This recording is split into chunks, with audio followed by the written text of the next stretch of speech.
AI and the new tools will provide us a lot of help in many tasks, but they don't help us in the exact human interaction. But just like in martial arts, leaders need to just go in there themselves to the ring or to the gym and act, and that's not gonna be replaced by any tool. So what separates leaders who navigate uncertainty with calm? Cannot promise certainty, but you can promise clarity. In martial arts, you kind of like, you are prepared for the next move, but you don't try to predict it. So you prepare for everything possible, but you understand at the same time that you cannot predict what exactly is going to happen. So it's more like building reflexes, kind of, I talk about these instincts that you can have so that you're... You'd know all about this, about leadership, because you've led teams in over 15 countries. So which is amazing. And also you'd probably aware of different cultures as well. It's good for everybody to understand different cultures. When you understand the scope of different cultures and these, so then you can start working together that what does it mean in a team. Now with such diversity of mindset, what does inclusive leadership really look like in practice? It's not about the fancy words that you write together, or sometimes you have these strategy sessions where you kind of define what our culture is. It's more like what you live every day, and that's what requires discipline. So kind of like building up on the communication and talking about what's right. Good afternoon, everyone, and welcome from Dublin. I'm Rachel from Oration Speakers. At Oration Speakers, we don't just host talks. We start conversations that reshape how we lead and live. Today, I'm joined by someone who's done just that and turned leadership into a daily discipline. So I'd love to introduce CEO, martial arts black belt, host of the Black Belt in Leadership podcast, and author of the book, The Black Belt in Leadership, which has recently reached national bestseller status in the US. Welcome, Aslak de Silva. Pleased to have you here. Thank you, Rachel. It's my pleasure to be here. Thank you very much, Aslak. So, Aslak, many leaders today are grappling with AI and digital disruption. Beyond the tools and technology, there's a deeper question. How do leaders really stay human when algorithms are starting to think for us? Yeah, I think the first question we need to ask is, okay, what are the leaders for? And many times when we talk about leadership, so we know that it's about humans. So of course, AI and the new tools will provide us a lot of help in many tasks, but they don't help us in the exact human interaction and how to support the team you have there.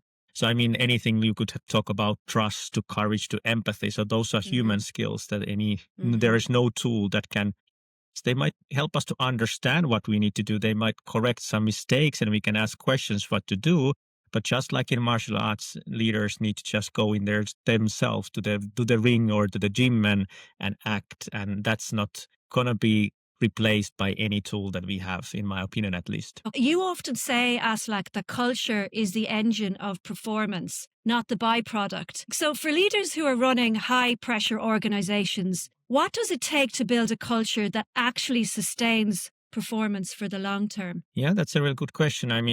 To me, I start with I'll talk a lot about discipline, which means that you act the same way or even better every day. So you focus on the principles that you have set for the company and, well, like you said, in the culture. So they can be anything of like coming to the meeting on time and caring for the people, asking how they're doing and everything. So when you do this every day, so the whole organization kind of knows how to behave in these situations, and that becomes then the culture. It can be that it's not about the fancy words that you write together, or sometimes you have these strategy sessions where you kind of define what our culture is. It's more like what you live every day, and that's what requires discipline. So as a martial artist, so every training starts the same way. You have to warm up your body. You might do some condition training in the beginning, then you have technique training, and in the end you might spar or something. So to me, the building a corporate culture goes the same way, that you should have a set of kind of strategies that you want to work with, and with discipline. Every day, you continue to do those same things,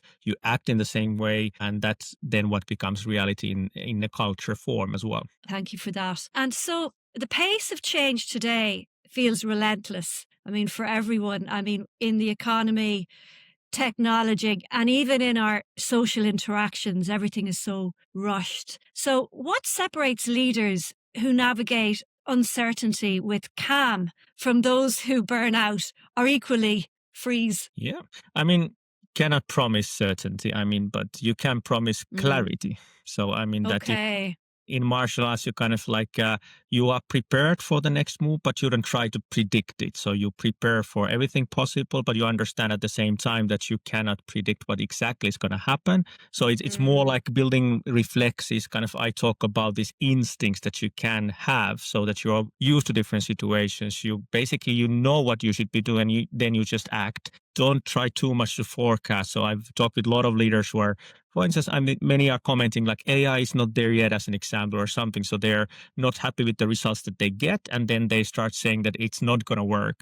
So don't try that. Be just prepared on the next step and just follow that and develop yourself constantly to be more and more prepared. And that brings calmness to yourself as well when you kind of know at the same time that I'm advancing, I'm getting better, the team is getting better, then you are more prepared. But don't kind of try to again say that, hey, we will certainly do this or that or something. So you kind of get too much tight into those kind of predictions that you have in your mind as well. Okay. Thank you for that. It's all about preparation, really, isn't it? Yeah, I guess so. Yeah. But that's the hard part at the same time, right? Yeah, that's it.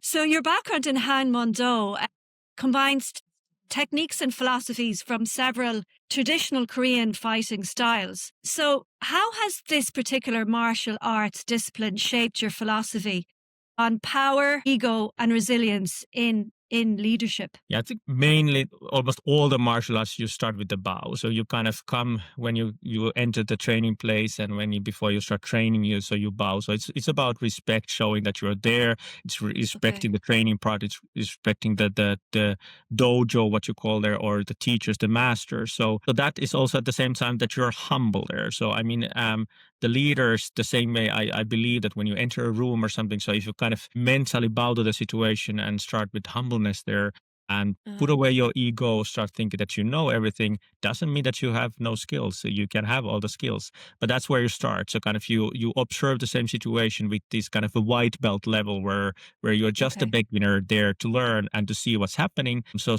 that's kind of like when you put your ego to the side and see what the situation is.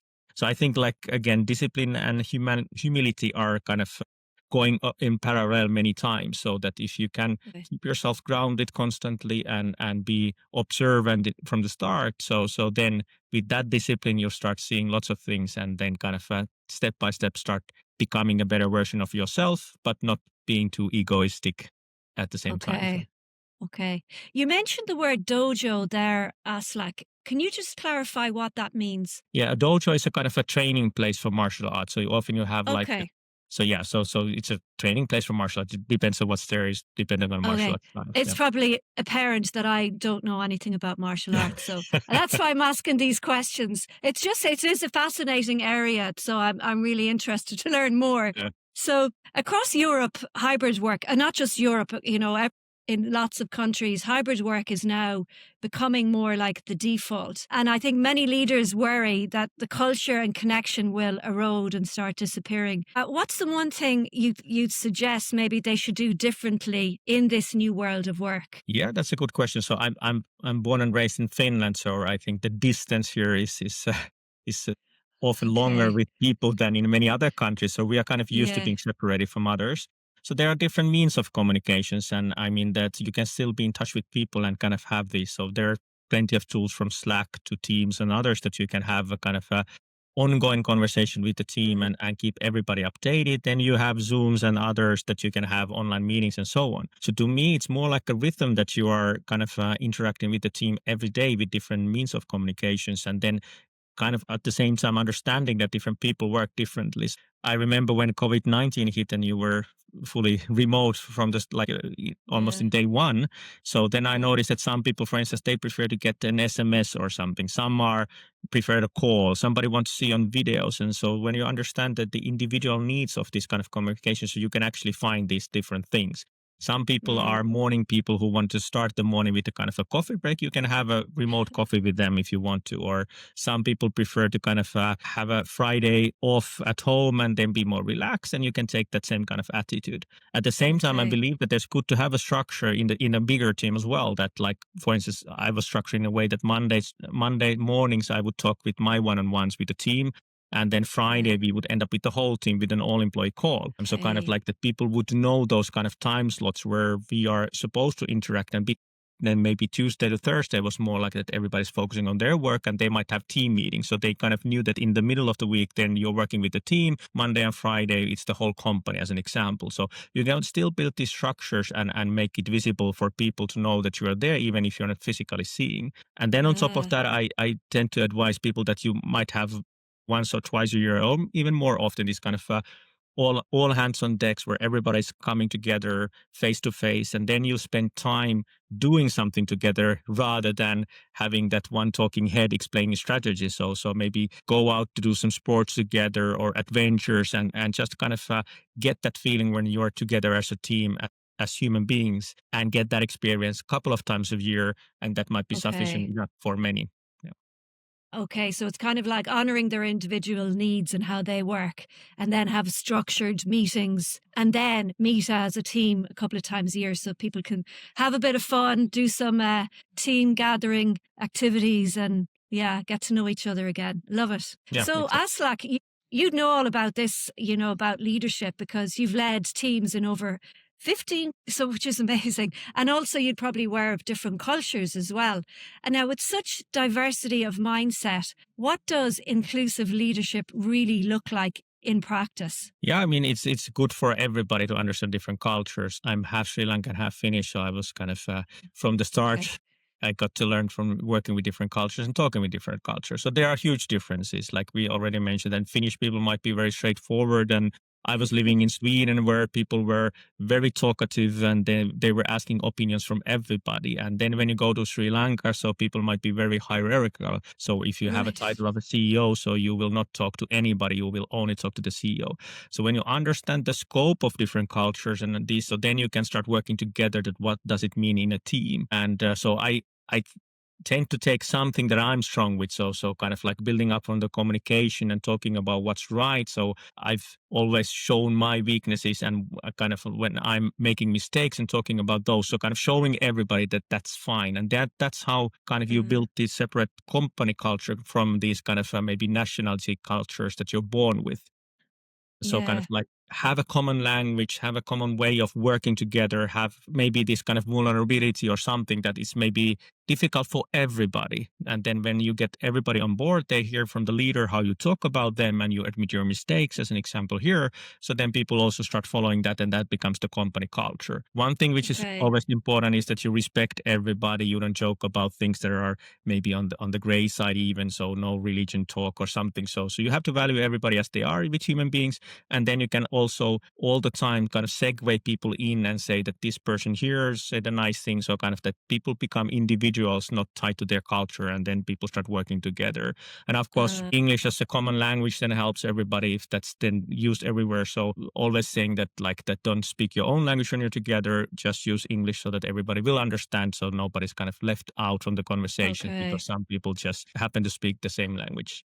Yeah, it's a fascinating area, and we're kind of hearing more about it in the world of kind of keynote speaking, and it's like a topic that I hear about, and it's getting more popular as a topic for events.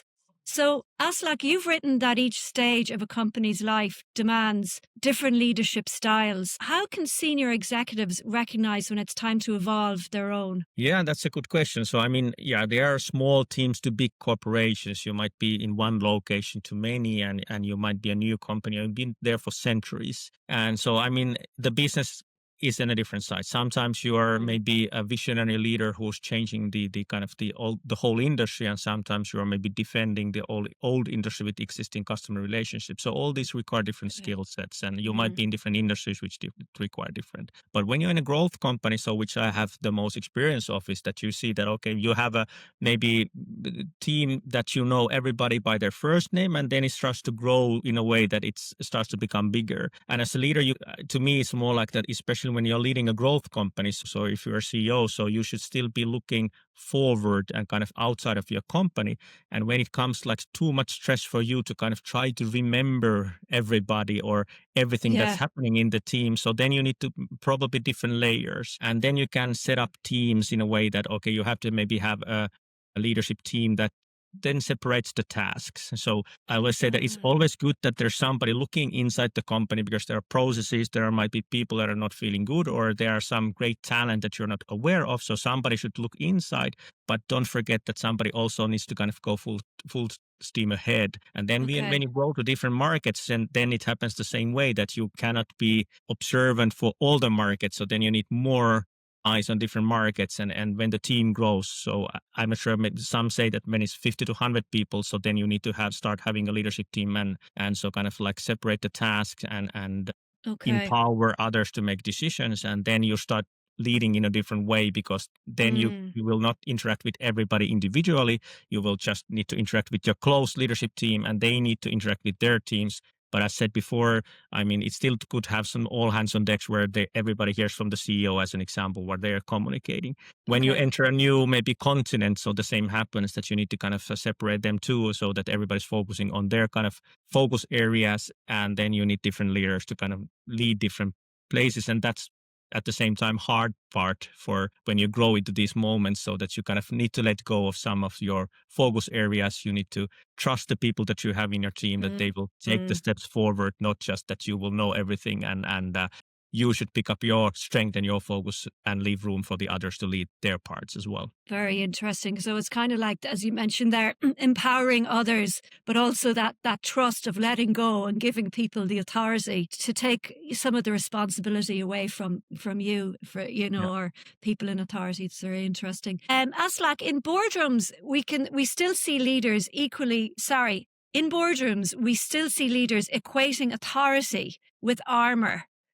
Why is vulnerability such a strategic strength rather than a weakness? Yeah, that's a good question. I mean, it is hard when you're in a boardroom. So everybody should be really professional and always going, and everybody wants to succeed. And so kind of it's a hard place to admit that I might not know. And especially, I think it's not even not knowing, but it's often that you're not prepared. So you might have not prepared for that particular meeting well enough. Everybody has their other jobs too, so they're focusing on things, and then you sit together and try to make big strategic decisions. That is why it's easier to say kind of like keeping the armor and blocking it in a way that, hey, I know this, and challenge maybe things that you don't know, and like try to keep the conversation in those places where you have your strengths. But we have to admit, so as an example, again, like when I was CEO for Nordic Business Forum, a huge event organizer, the biggest in Europe for leadership conferences. So when COVID-19 hit, could not hide that, and we had to say that we have no plan. So I said that I don't know what's going to happen. I don't know if we can pivot it to be online business, but I said, but I want to try. And that's the difference, is then that if I had promised something and said that, hey, that I will make it successful. I had a background from media industry where I had seen that digital transformation successfully been used and applied in the business. Still, I kind of promised that. And when I can admit that I don't promise that, and I'm vulnerable for that, so then people start supporting me. We will start observing from different angles and try to find the ways to make it successful, rather than kind of hold me accountable for my decisions, what I'm doing at the operational level. And that's again, so when we ask for help, people start to supporting. When we promise, so people start observing, are we getting the results we promised? So there's a huge difference to do we work together, or is just one person trying to be holding everything responsible and taking steps forward alone, or do we work as a team? Yeah, that's very interesting. Actually, you mentioned there the Nordic Business Forum, like really good. They're amazing at what they do, and what you've achieved with them over the years has been amazing. And I love what you said is like that. I can't promise that. So it's like then you're leaving it as like, well, I can't promise it because I don't know, or being honest is key, really. So that's great. Thank you. So like many organizations chase these big transformational projects. Yet the real change really often lies in these small habits. What daily discipline separates consistent leaders, do you think, from chaotic ones? Yeah, I know many don't like to talk about KPIs and managing, but I think still the key. You need to know where you are. I'm still keeping my training journal every day when I train. So I'm tracking down how many push-ups I did and so on. So it gives me the kind of the direction I'm going for. Is my condition getting better or worse? The same way I think we leaders need to follow the KPIs that we set, that are the metrics for our businesses, that we know that we're going to the right direction. And when they are going to the right direction, then we can see the impacts of innovation and others. So if we were, for instance, trying to grow the business, so we need to track something like how many customers we have, and when we have a new innovation or idea, so we can see how that impacts that result that we want to kind of improve. So then we can see what was the change. Many times we have what many call this hopium, that we hope things to happen, or we talk ourselves into believing that the future is now changing, because we believe in that and we got some good feedback from some customers, or the team is smiling at this. So I remember sometimes, like after a nice karaoke night, so you feel that, hey, everything is okay, you still need to observe, like when you have the surveys of employee satisfaction, and see what was the impact actually. So still following these metrics and focusing on the basics will tell you a lot more than kind of any single idea could do. But then at the same time, have to mention that, of course, you will see the impacts on those great innovations with the KPIs that you've set when you're doing the right things. Yeah, I absolutely agree. It's like you have to measure something. So yeah, KPIs are so important. And you meant like track, impact, and inform. It's like, they're so important. Thanks for sharing that, Aslak. Now, another question is, it's about AI, which is, obviously the hot topic at the moment. But as we integrate AI into strategy and decision making, what ethical guardrails do you think leaders should personally uphold? Yeah, that's a tough one to say. But I mean, like, we get excited with AI. So when these tools came with ChatGPT and others, so I just wanted to put all the data that we had and just see what happens there. So I got super excited myself. But then we need to also ask, okay, is this, first of all, what does the law say, or GDPR, if we have the customer data or something? So we need to kind of understand that what are we actually doing. And then the other part is that, okay, as leaders, when we work with these AI tools, so how much of that do we trust? And it is funny, I don't remember the exact research, is that when an AI tool tells us something, so we believe that more than when somebody as a human being says to us.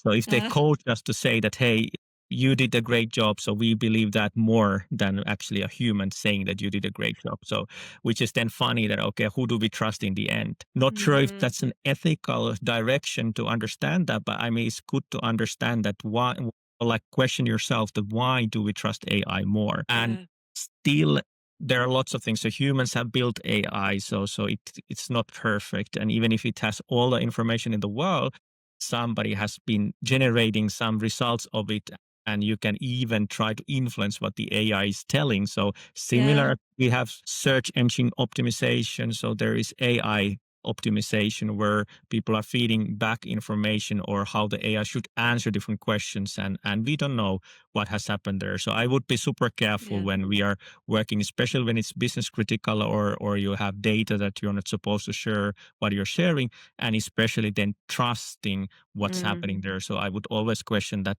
as we do with kids, as an example, that when they say that they have a great idea, so we always question it, is that smart? So I would always question before making any decisions or kind of any direction based on AI recommendations. Yeah, it's almost worth getting a second opinion from a person on the team or whoever it is, just saying, what do you think? You say that trust word that comes back again. So you've built a personal framework around being a black belt in leadership. I've been listening to your podcast. It's very interesting.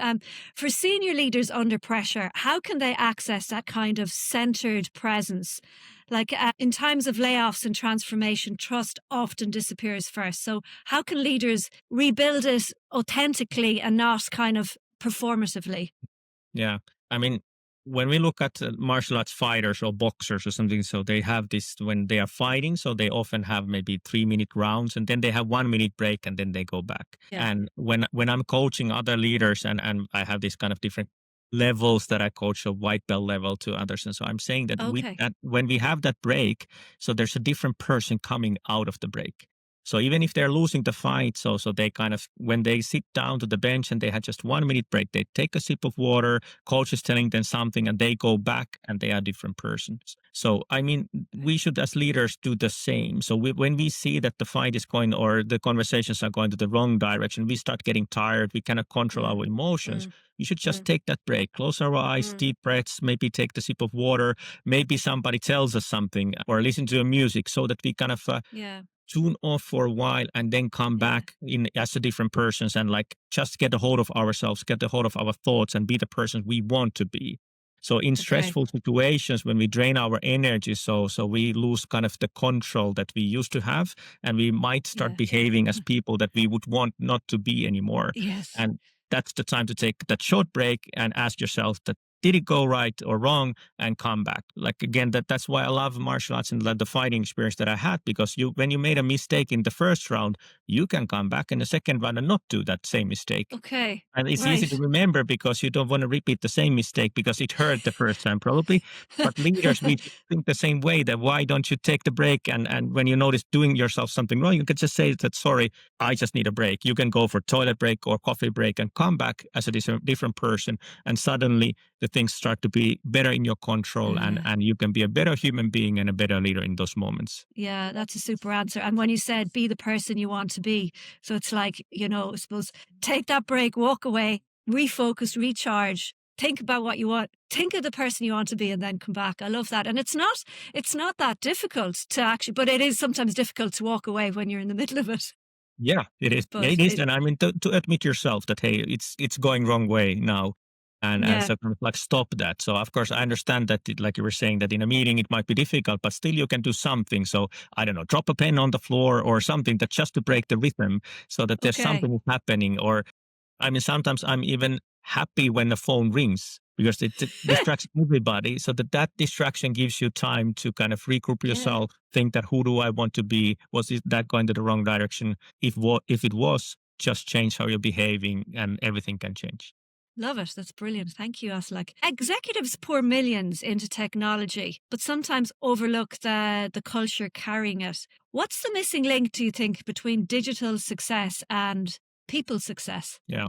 I mean, of course, there are different level of competencies that we have, different reasons to acquire different technology. And if it's more the decision comes only from the leader, not from the team, it was maybe more that you felt as a leader that we need this rather than the team felt that will help us. So already there's a huge gap.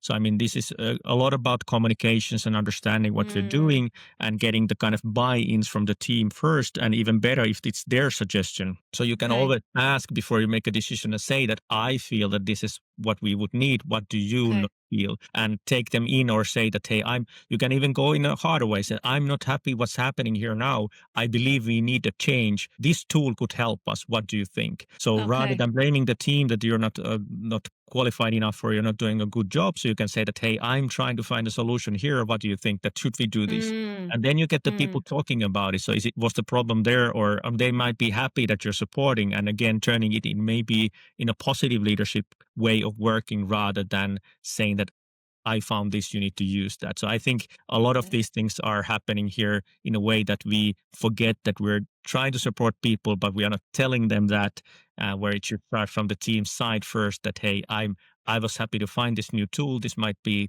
really beneficial for you, might take you into great results. So that's why we're acquiring this new technology here.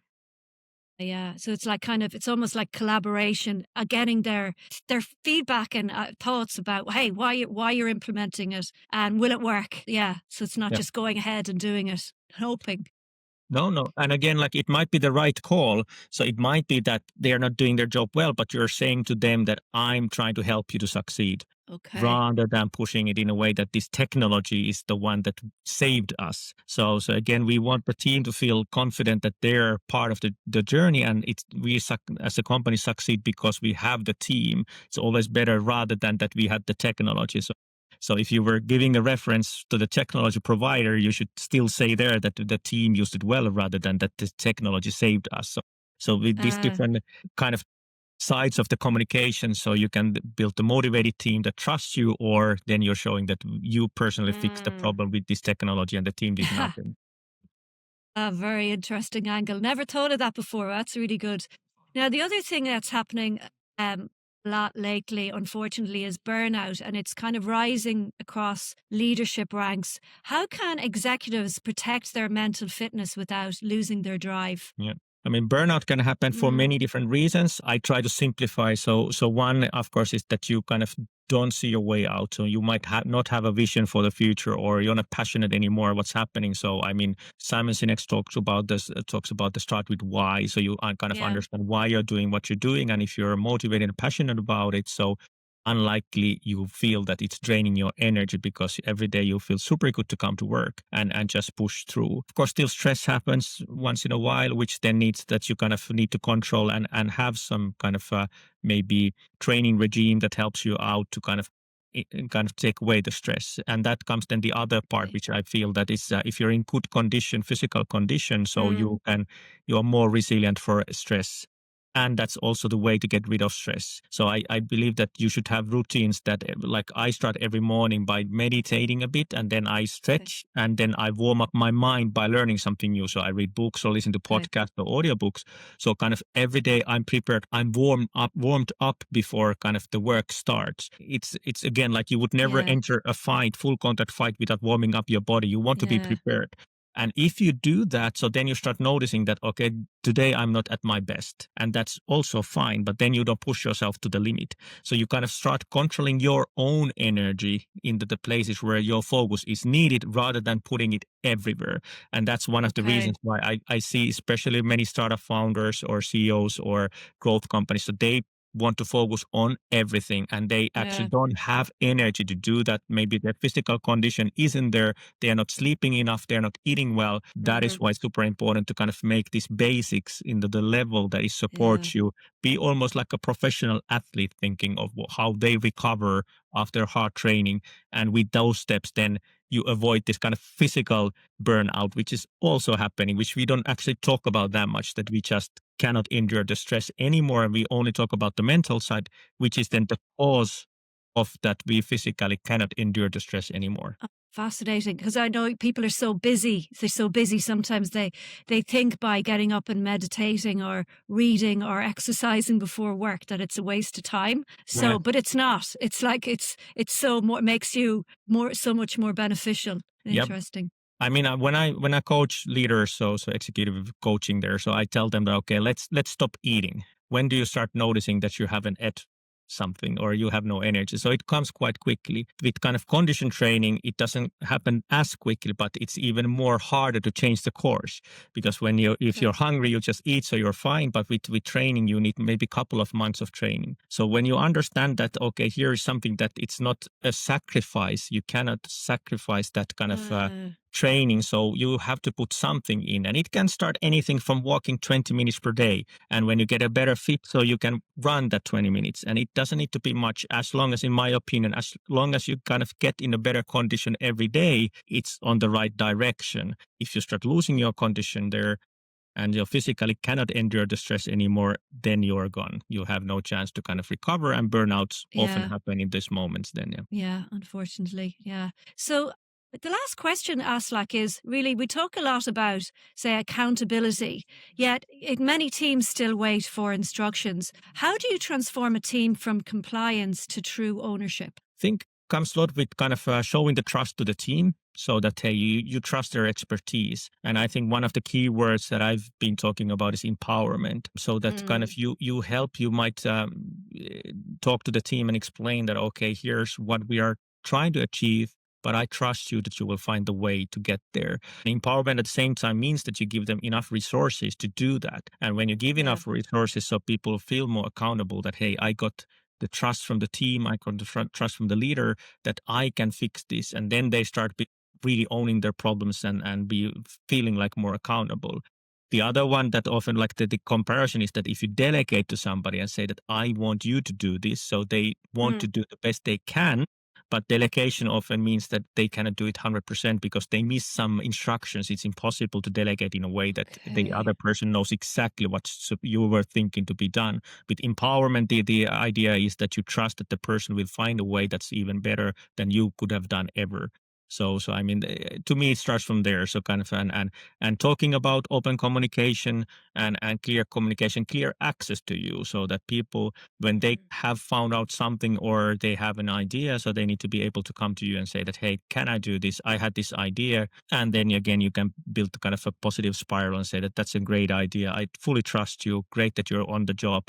So building their confidence and self-confidence around it that they can manage. So I think those are the key first steps, at least, there, to be able to kind of build the accountability throughout the team. That's brilliant. And it's like that delegation, but like delegate, but let them know exactly what it is and what results you're looking for, say, after delegating too. So, yeah. Exactly. So Aslak, thank you so much for this really informative conversation. You've reminded us that leadership isn't just about control, but consciousness, about training our minds as much as our teams. And to everyone joining us from Dublin, London, Brussels, Copenhagen, take one principle from today and turn it into a ritual tomorrow. Thank you very much, Aslak. Thank you, Rachel, for having me. It was my pleasure.